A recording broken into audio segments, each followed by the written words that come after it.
Така ще отворим това изненадата, която имаме от социално предприятие Мечта с душа. Знам, че този материал е изработен с участието на Пловдивски регионален музей, така че за мен е още по-интересно. Ето това е пъзел за кой къде живее.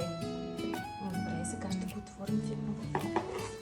Здравейте, казвам се Елеонора Чорбаджиева и управлявам Център за социални услуги в общността, нашата къща. По професия съм педагог и психолог. Имам син, който към момента е на година и 8 месеца и отскоро посещава ясла. Именно за това за мен е изключително важно нашето взаимно време след яслата, когато той се прибере вкъщи. Играта е един от тези инструменти, всъщност, които ми помагат да заздравявам връзката между двама ни.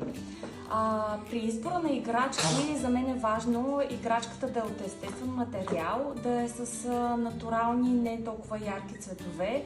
Ако е с кауза, това е още по-чудесно. Къде живее кума Лиса? Ето тук се е сгушила до дървото.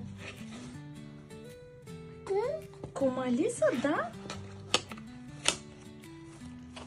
Точно така, татя, браво! Още малко. Браво на теб! Чудесно! Браво, мама!